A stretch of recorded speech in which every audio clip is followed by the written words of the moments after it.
प्रभु यीशु मसीह के अनमोल नाम में आप सभी को जय मसीह की। आइए, ये वक्त है कि हम बाइबल का पाठ प्रभु के बेटे भाई आशीष जेकब की अगुवाई में पढ़ें। हमारे चिंतन के लिए धर्मशास्त्र में से मैं पढ़ूंगा प्रेरितों के काम 3 अध्याय 8वां पद। वह उछलकर खड़ा हो गया और चलने फिरने लगा और चलता और कूदता और परमेश्वर की स्तुति करता हुआ उनके साथ मंदिर में गया। आमीन। आइए हम हृदय की गहराई के साथ उस सच्चे परमेश्वर की आराधना करें।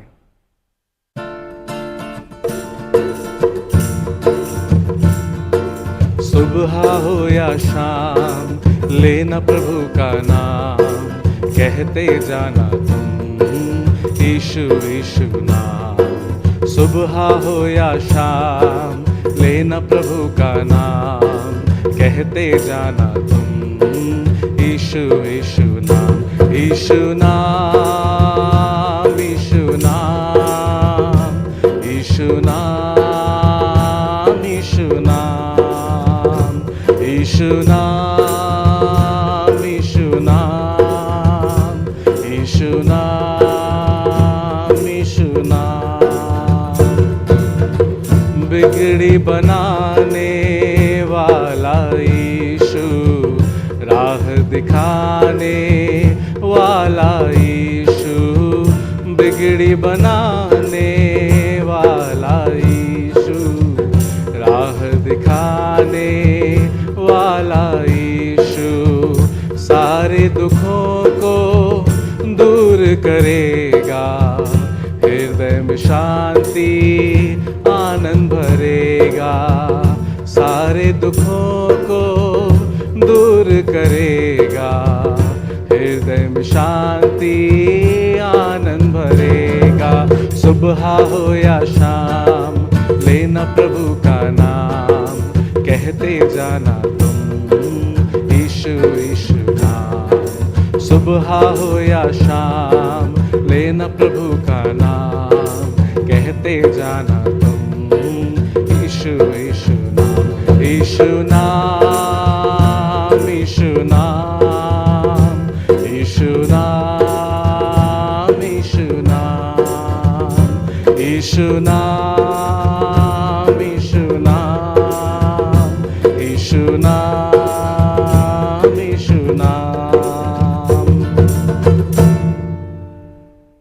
हम जहां भी हैं अपने आप को तैयार करें और आज के इस दिन में प्रभु की दिव्यवाणी उसके महान सेवक आदरणीय बिशप डॉक्टर विपिन लाल जी के द्वारा सुने। जीवन की यात्रा में कई बार हम अनेक अनुभवों के बीच से होकर गुजरते हैं। छोटी छोटी बातें, छोटी छोटी सेवाएं, छोटी छोटी भेंट हमारे मनों को आनंदित करती हैं, एक बड़ी सेवा के लिए तैयार करती हैं। और परमेश्वर की दृष्टि में ना तो कोई छोटी सेवा है ना कोई बड़ी सेवा है। परमेश्वर की दृष्टि में ना कोई छोटा सेवक है ना कोई बड़ा सेवक है, लेकिन परमेश्वर की दृष्टि में सेवक है, परमेश्वर की दृष्टि में सेवा है। और यही बातें प्रेरितों के कार्य की पुस्तक उसके 3 अध्याय में हम पढ़ते हैं कि पतरस और यूहन्ना मंदिर 3 पहर मंदिर में प्रार्थना करने के लिए जा रहे हैं। ये घटनाएं, जो घटना घटी है, हम सब इससे वाकिफ हैं। और वहां पर एक अपाहिज व्यक्ति, एक निर्बल और कमजोर व्यक्ति जीवन की निराशाओं को लेकर, जीवन की तकलीफों को लेकर मंदिर के बाहर वो बैठा हुआ है।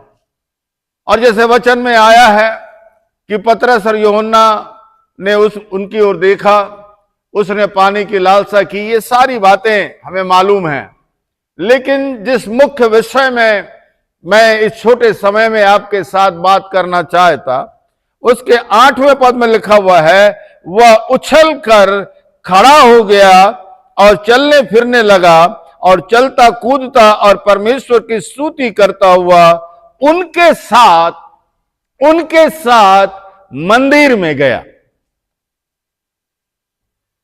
इस व्यक्ति के जीवन को आप दो भागों में बांट सकते हैं। एक भाग वो है जो मंदिर से बाहर है, और एक भाग वो है जो आशीषों को पाने के बाद मंदिर के अंदर है। लेकिन इस व्यक्ति के अंदर, जब उसने अपने जीवन के अंदर यीशु की सामर्थ के द्वारा यीशु के नाम में चंगाई को पाया, तो उसके अंदर परिवर्तन आया। परिवर्तन जिसके बारे में लिखा है कि वो चलने लगा, वो कूदने लगा और वो स्तुति करने लगा।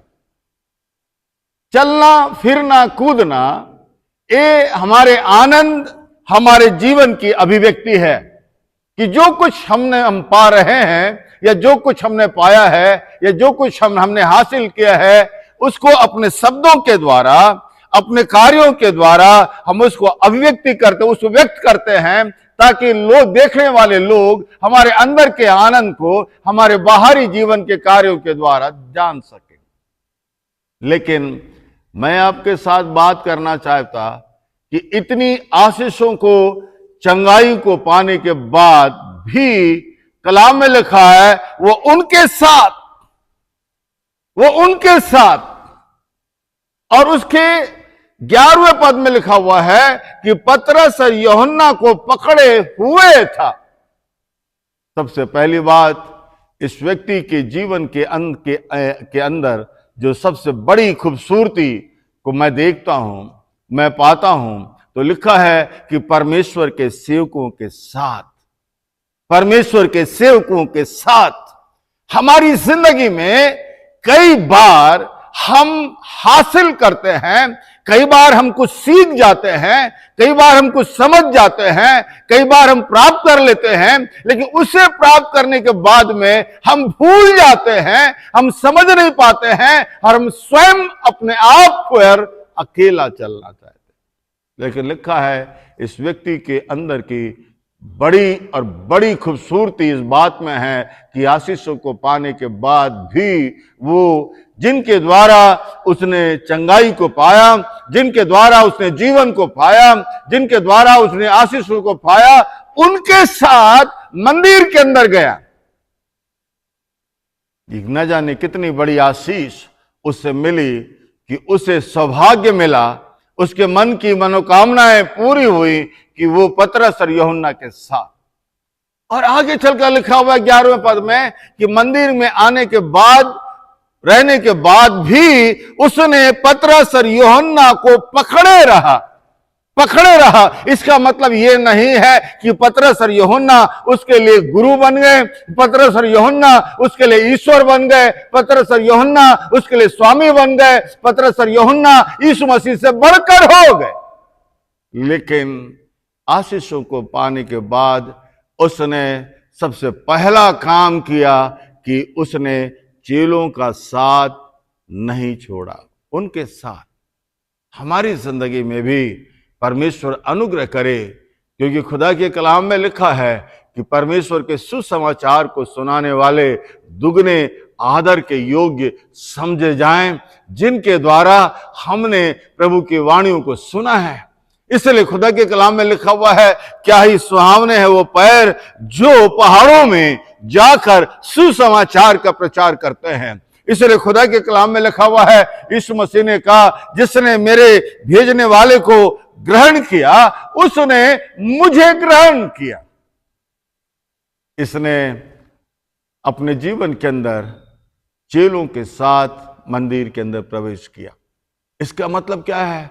इसका मतलब है वो जान गया, वो समझ गया, उसने अपने जीवन के अंदर इन आशीषों को पाया कि चेलों के साथ रहना, यानी कि उन लोगों के साथ में रहना जिनके जीवन के अंदर प्रभु यीशु मसीह है, उन लोगों के साथ में रहना जो परमेश्वर की सेवकाई का बोझ रखते हैं, उन लोगों के साथ में रहना जो जीवन में आध्यात्मिक जीवन की शिक्षा देते हैं, उन लोगों के साथ में रहना जो जीवन में आगे बढ़ने के लिए प्रेरित करते हैं, उन लोगों के साथ कभी कभी हम परमेश्वर के सेवकों का बहिष्कार करने के कारण, परमेश्वर के सेवकों को छोटा समझने के कारण, परमेश्वर के सेवकों को तुच्छ समझने के कारण, परमेश्वर के सेवकों की निंदा करने के कारण हम अपने आप को बहुत कुछ समझने लगते हैं। लेकिन कलाम में लिखा है कि इसने अपनी सारी जिंदगी मंदिर के बाहर बिता दिया, लेकिन जिस समय यीशु मसीह से उसकी मुलाकात हुई चेलों के द्वारा, उसी समय उसने जान लिया कि उन चेलों के साथ ही उसे मंदिर के अंदर प्रवेश करना है।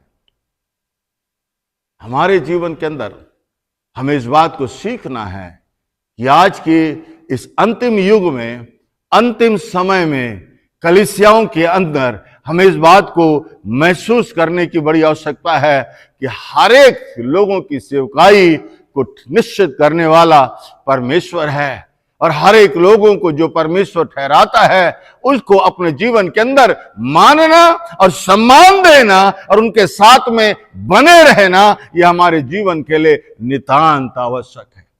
कि ऐसा ना हो कि हमारी छोटी सी गलती के कारण हम अपने जीवन के अंदर बड़ी आशीषों को खो देते हैं।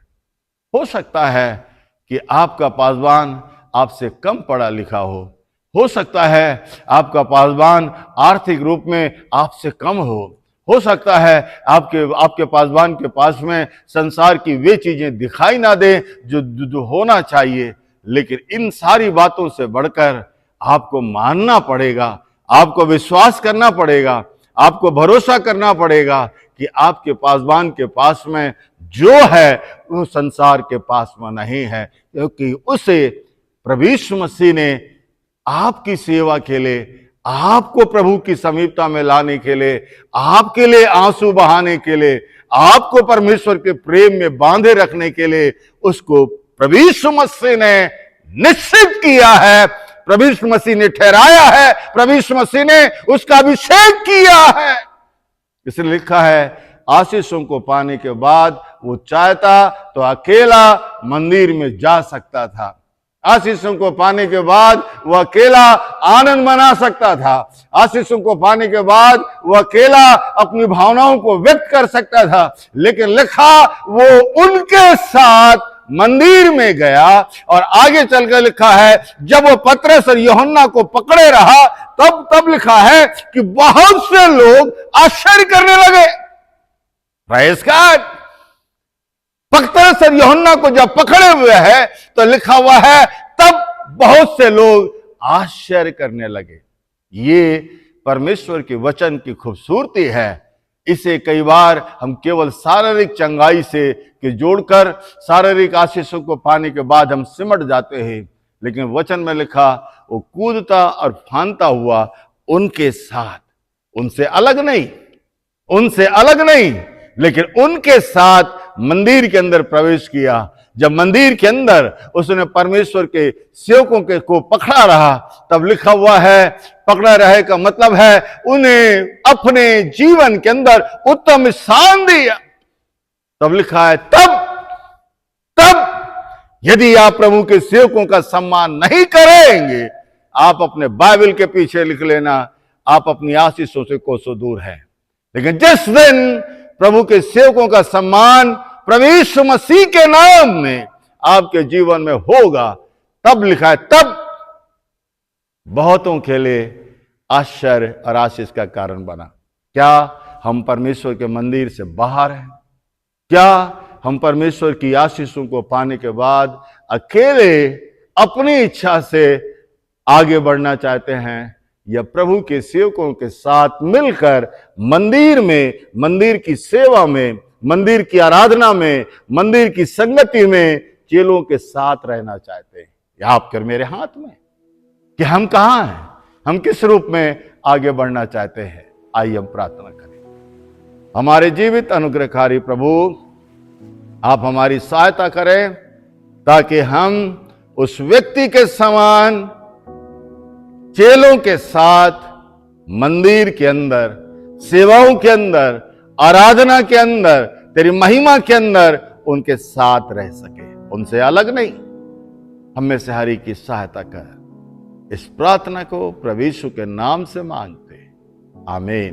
परमेश्वर पिता, पुत्र और पवित्र आत्मा हम पर अनुग्रह करे कि सब कुछ पाने के बाद भी हम प्रभु यीशु मसीह को, प्रभु यीशु मसीह के चेलों को कभी उनसे अलग ना हो सके। आमीन।